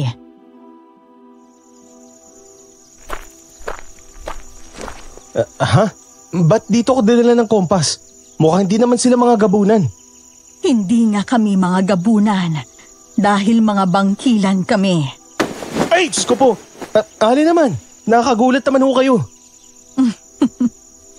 Felicia, ako si Felicia at nandito ka sa kuta ng mga bangkilan. Teka, namumukhang kita. Ikaw yung misteryosang Ali na pumunta sa bahay namin nung nakaraan. Sinasabi ko na nga ba at may iba kang pakay eh. Nasaan ang kapatid ko? Hindi ako ang kumuha sa kapatid mo, iho. Si Kalisto ang kumuha sa kanya at dinala sa kuta nila. Ho? Walang iya. Napakatusot sinungaling talaga ng hinayupak na yun. Sabi niya hindi siya may hawak sa kapatid ko. Tapos siya pala talagang kumuha. Pero bakit dito ako dinala ng kompas na to kung siya nga pala talagang kumuha sa kapatid ko? Dahil nagawa namin siyang bawiin mula sa anak ni Kalisto. Nang umalis si Kalisto para hanapin si Katrina, saka kami lumusob sa kuta nila para bawiin ang kapatid mo. At kaya ka dito dinala ng kompas na yan ay dahil nandito siya sa kuta namin. Tumingin ka sa bandang talon. Sinundan ko naman ang tingin ang sinasabi ni Aling Felicia at halos maluha ako nang makita ang kapatid kong masayang nakikipaglaro sa ilang mga batang babae. May mga paru-paro pa na palipad-lipad sa uluhan nila na siya namang inaabot nila. Diyos ko, salamat naman at ligtas ang kapatid ko. Aling Felicia, maraming salamat ho sa tulong niyo. Siya nga ho pala, ibig ko bang sabihin, anak niyo si Katrina? Hindi ba kami magkamukha? At saka, kaya ako nagawi sa inyo noon ay dahil hinahanap ko ang anak ko. Natatakot akong baka maunahan ako ni Kalisto sa kanya. Lalo na nang malaman ko kung ano talaga ang plano ng tuso na yon. Nagsisisi ako sa naging desisyon ko. Hindi na sana umabot pa sa ganito ang sitwasyon natin ngayon at hindi na sana kayo nadamay pa. Nangyari na ho ang nangyari, Aling Felicia. Siya nga rin ho pala, nasa bahay ho si Katrina. Sugatan at walang malay. Ano? Sugatan at walang malay? Oho, nakipaglaban ho kami kay Kalisto kagabi. At nagawa naming mapaslang siya. Maaari ho kayong sumama sa amin ng kapatid ko pag-uwi. Para naman makita niyong kalagayan ng anak niyo. Wala na kaming sinayang pa na oras at kaagad na kaming umuwi. Habang naglalakad, ay napakaraming kwento ni Isaac tungkol sa mga naranasan niya mula sa kamay ng mga gamunan hanggang sa masaksihan niya ang labanan sa pagitan ng angkan ng mga gabunan at bangkilan. Naaaliw ako habang nakikinig sa kanya dahil ang paraan pa naman ng pagkukwento niya ay parang galing sa pelikula o di kaya'y sa panaginip niya. Makalipas ang ilang sandali ay nakarating na rin kami sa bahay at naroon lang sa sala si Tatang Rudy, nakaupo habang umiinom ng kape. Tatang, nandito na ho kami.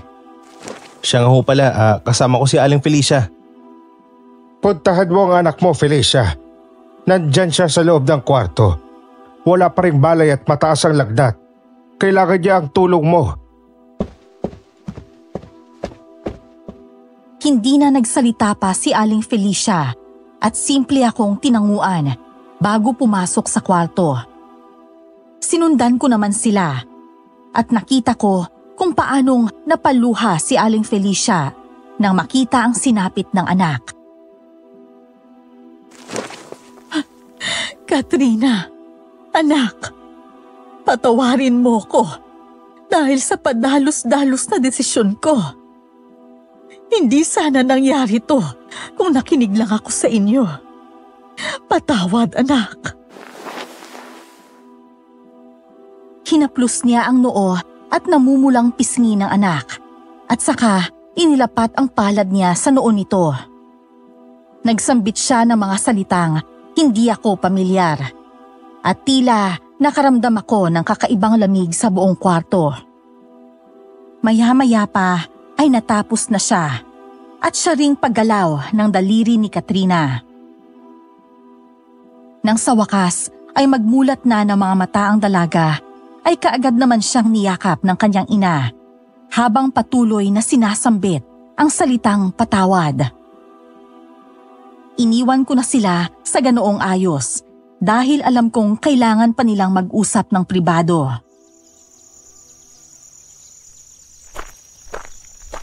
Sayang po pala at hindi ko nakita kung paano mo tinalo yung pinunong gabunan, kuya. Nai-imagine ko tuloy ikaw si Flavio, tapos kinakalaban mo si Lizardo. Loko, punyal naman ang gamit ko tapos si Flavio espada. Mas astig nga po yun, kuya eh. Kasi kahit punyal lang yung gamit mo, nagawa mo pa rin matalong pinunong gabunan. Idol na po kita, kuya.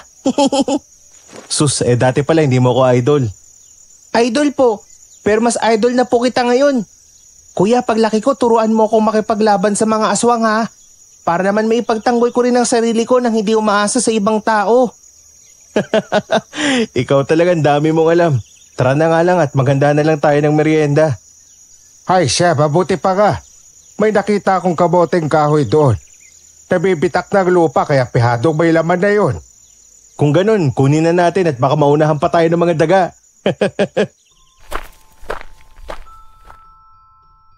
Pagkatapos magmerienda, ay kaagad naman naming dinala si Tatang sa ospital para ipatingin ang hita niya. Kinailangan pa yung isailalim sa isang x-ray at doon nakita na may konting bali nga sa buto niya. Madadala pa naman daw yon sa non-surgical method, kaya pinalagyan yon ng cast. Pero lumipas ang mga buwan, ay hindi na talaga nakalakad na maayos si Tatang Rudy. Kailangan niya pang gumamit ng saklay para makapaglakad. Ngunit kahit ganon, ay nanatili pa rin siyang positibo sa buhay.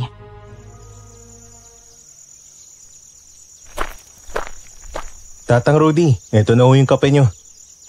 Salamat, iho. Ilang buwan na nakalipas wala ka bang balak bisitahin si Katrina? Meron naman ho pero hindi na ho muna siguro sa ngayon.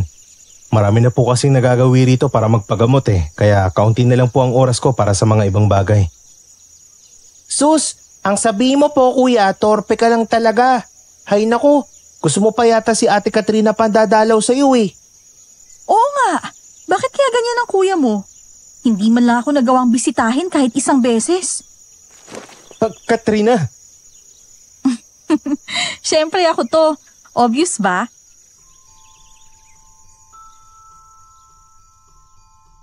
Nagtawanan naman sina Isaac at Tatang Rudy dahil sa naging reaksyon ko.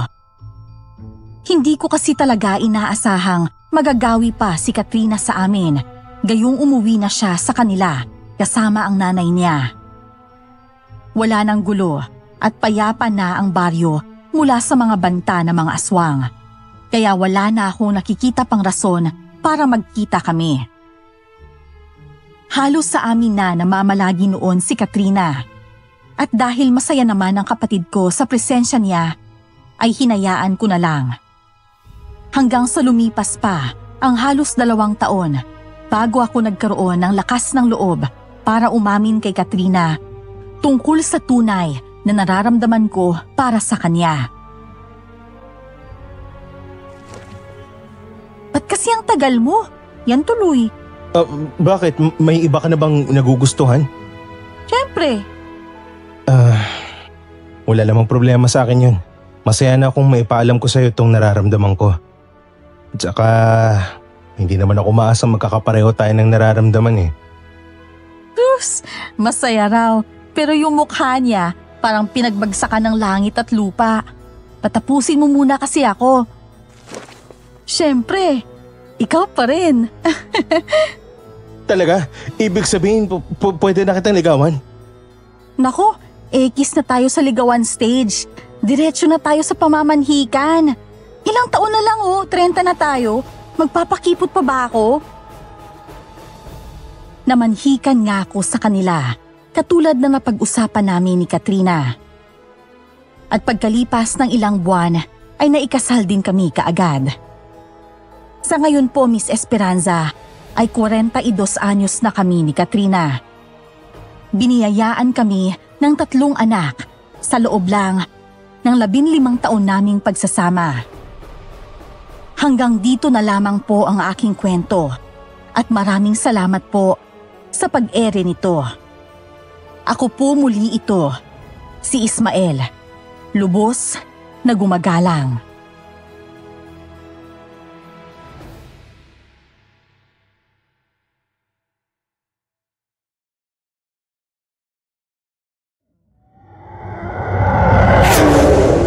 Hoy Kalisto!